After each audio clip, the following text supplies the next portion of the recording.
ახლა ჩვენი გადაცემის სამედიცინო რუბრიკის დროა, რომელსაც წარმოგიდგენთ ქირურგიის ეროვნული ცენტრის სხიური ამაჩქარებელი ეთოსი. რუბრიკას წარმოგიდგენთ ქირურგიის ეროვნული ცენტრის სხიური ამაჩქარებელი ეთოსი. დიდი მარხვის შემდეგ, რა თქმა უნდა, ბრწყინვალე აღდგომის დღესასწაული ვიზეიმეთ და ვიზეიმეთ, რა თქმა უნდა, ტრადიციული ქართული განსაკუთრებული სუფრით, თუმცა მარხვის შემდეგ მძიმე და ნოყიერი საკვები ადამიანის ორგანიზმისთვის რთული მისაღებია. ერთი სიტყვით, ქართული სამზარეულოს თავისებურებებით გამოწვეულ გარკვეულ გასტრონომიულ და გასტროენტეროლოგიურ პრობლემებზე ვისაუბრეთ. დღეს ჩვენ სტუმართან ერთად ქირურგიის ეროვნული ცენტრის ექიმი, გასტროენტეროლოგი და თამთა ნიკოლაიშვილია ჩვენი გადაცემის სტუმარი. დილამშვიდობისა მოგზაურობთ. ბარემ დაგაწევთ პირველივე შემთხვევას. რა სარგებელი, ასე ვთქვათ, და ზიანი მიიღო ორგანიზმმა გასტრონომიული ნორმების ჯერ დაცვით და შემდეგ უკვე დარღვევით. გასტრონომიული ნორმების დაცვით ორგანიზმი შეეჩვია სწორკვებას, ჯანსაღკვებას, აი შემდგომ უკვე დარღვევით მიიღო ძალიან დიდი სტრესი. შესაბამისად გაჩნდა ძალიან ბევრი სიმპტომები. მათ შორის შებელილობა, შესაძლოა ფაღარათი, გულძმარვა და ასე შემდეგ, ფერად-ფერადი სიმპტომები. კი ბატონო.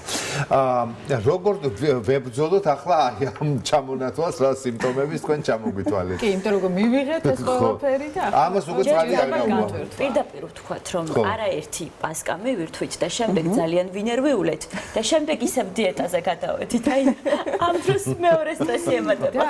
ხორცი მივხვდით იმისა, რომ გესმის მაინც დიეტურია, ხორცი მაინც რამდენად მძიმე ორგანიზმისთვის, ესეც რომ ახსნათ, იმიტომ რომ მარხვის პერიოდში შესაბამისად არ იღებს ორგანიზმი და უკვე მარხვის მარხვის პერიოდში ახლა მოგეხსენებათ მცენარეულ საკვებზეა, უფრო ბოსტნეულზე არის გადასული ორგანიზმი და ადამიანები, ასე რომ ორგანიზმი შედარებით შეჩვეული არის, შედარებით კი არა შეგუებული არის მცენარის გადამუშავებას. შესაბამისად, ის ფერმენტი, რომელიც გამომუშავდება, პანკრეასის ფერმენტები, რომელიც ხორცის მონელებას სჭირდება, ის ნაკლები რაოდენობით გამომუშავდება, ანუ მათ კლებულობს მათი რაოდენობა ორგანიზმში. შესაბამისად, უფრო სწორი იქნებოდა, ახლა უკვე პოსტფაქტუმ ვლაპარაკობთ და შესაძლოა მე მგონი დიდი აზრი არ აქვს, თუმცა უფრო სწორი იქნებოდა, რომ აი ეტაპობრივად მომხდარიყო ბოსტნეული და ხორცპროდუქტზე გადასვლა. როგორც წესი, პირველ რიგში იწყება, ვთქვათ, იოგურტით, მაწვნით, მზის პროდუქტით. ხო, უფრო მეტად აი ნადუღი, რომელიც დამუშავებულია, მოდუღებული პროდუქტი არის, იქ უფრო ადვილად მოსანელებელი ცილა, ცხიმი არის. შემდგომ უკვე უნდა გადავსულიყავით ყველზე, შემდგომ კვერცხზე, აი უკვე ამის შემდგომ არის სასურველი ხორცპროდუქტები. პირველ რიგში ქათმის ხორცი, საქონლის ხორცი, ესეთი გრადაციით და მერე ღორის ხორცი და უფრო ცხიმი. ანუ ღორის ხორცი უფრო ბოლოს. აი მაგალითად აღდგომის შემდეგ ჯერ კიდევ ოჯახებში, რა თქმა უნდა, დარჩენილია, მოდით ვთქვათ, კვერცხი და დარჩენილია პასკის რაღაც ნაწილები. და ისე შემორჩა რაღაც ნაწილები. ხო, როგორ არა, ხო აღდგომოთა 5-10 ხო არ უღებავთ, ხო, ყველა სახშია ჯერ დარჩენილი. გითხარით ამ კვერცხის მიღების პრინციპი, ხა როგორ მივიღოთ მომდევნო დღეები?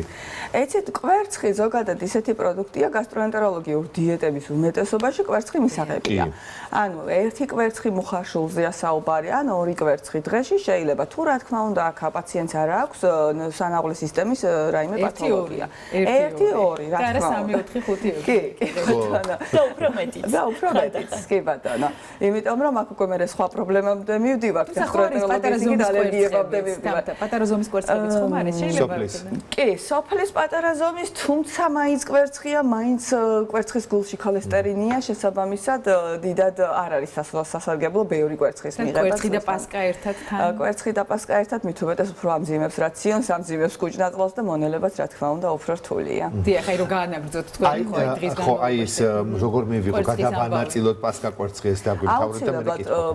ჯერ ერთი აი მარხვა, დიეტა, რასაც ქვია ეს შეზღუდული კვება, აქ როდესაც ამ კვებიდან გადადიხარ ჩვეულებრივ კვებაზე, სასურველი არის რომ პორციებად ყოველ ასე ვთქვათ გამოსვლაში ყოველ პაციენტთან კონტაქტში ამას ვამბობ, რომ პორცია პატარ-პატარა ულუფება დღეში 5-ჯერ, 4-ჯერ უნდა მიირთვას საკვები და აი თუნდაც ის პასკა, კვერცხი, ხორცი უნდა გადანაწილდეს დღის მანძილზე და არა ერთ ჭამას. დიახ, აი ეს ერთ ჭახა ძალიან ტრენდულია და ძალიან მოდაშია 24 საათიანი თუ 48 საათიანი დიეტები, მოკლედ დღეში ერთხელ კონკრეტულ დროს საკვების მიღება. თქვენი რეკომენდაცია. მეორე მხრივ ორგანიზმი მაინც ისვენებს, განტვირთვას აწყობს, რამდენად ასეა? იცით რა არის ორგანიზმი, ეხა ესე 40 შეიძლება ვთქვათ კვირაში ერთხელ, ან რაღაც პერიოდში ერთხელ, მაგრამ არა ძალიან ხშირად მოეწყოს მსგავსი განტვირთვა, მაგრამ მარტო ერთხელ ჭამარა წყალზე, ამ შემთხვევაში უფრო წყალზე არის ხოლმე აქცენტი, წყალზე იღებენ, რომ რეალურად ეხა ეს წყალიც რისთვის არის საჭირო სხვა მიზეზების გარდა, რომ ის კუჭისწვენი გამომუშავდება, ხო, ეს ხო არ წყდება ჩვენ შიმშილთან ერთად.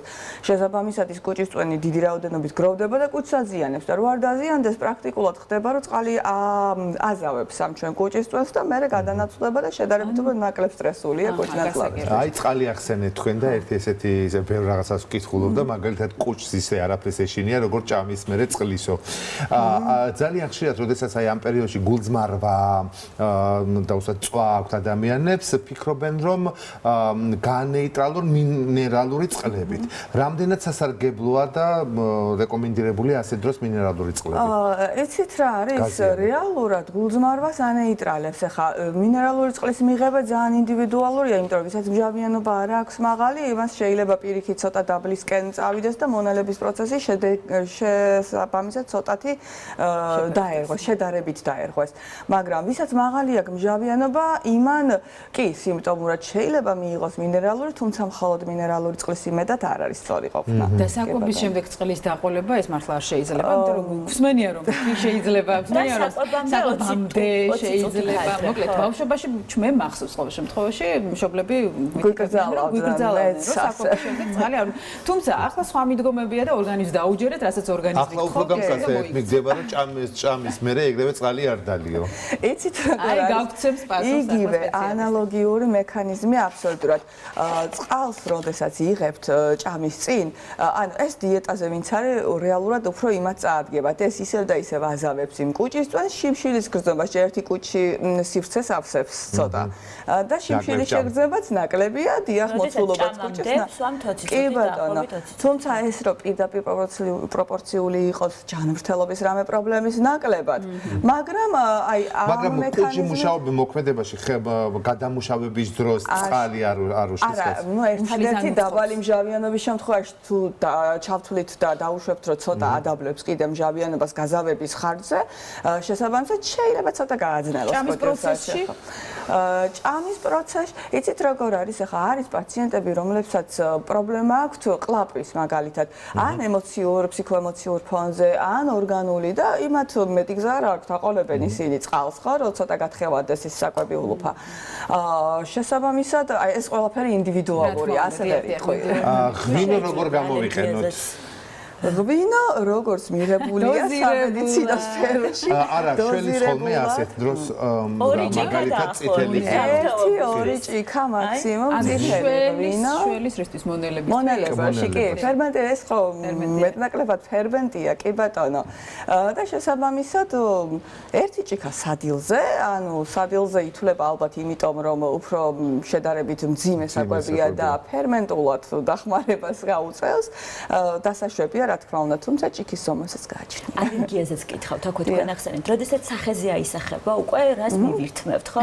ამ შემთხვევაში რასთან გვაქვს საქმე? თუნდაც გამონაყარის სახით, ხო? როგორ მოვიყვანოთ ფორმაში ორგანიზმი?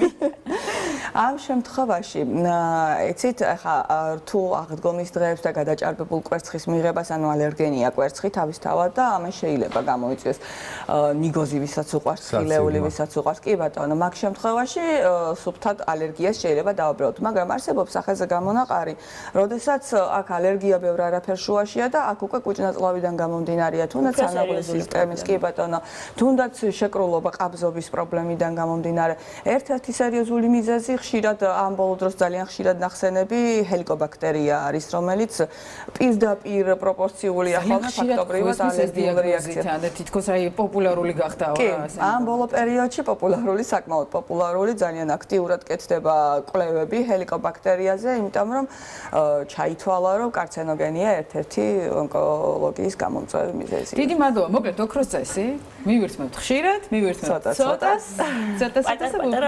პატარ-პატარა წყალზე რთული ალბათ, ხო? მაგრამ შედეგი აქვს ძალიან კარგი. ძალიან დიდი მადლობა. თამთა ნიკოლაიშვილი იყო ჩვენთან გასტროენტეროლოგი, ქირურგიის ეროვნული ცენტრის ექიმი. ახლა შესრულდა ამასობაში 9 საათი. ეთერი უნდა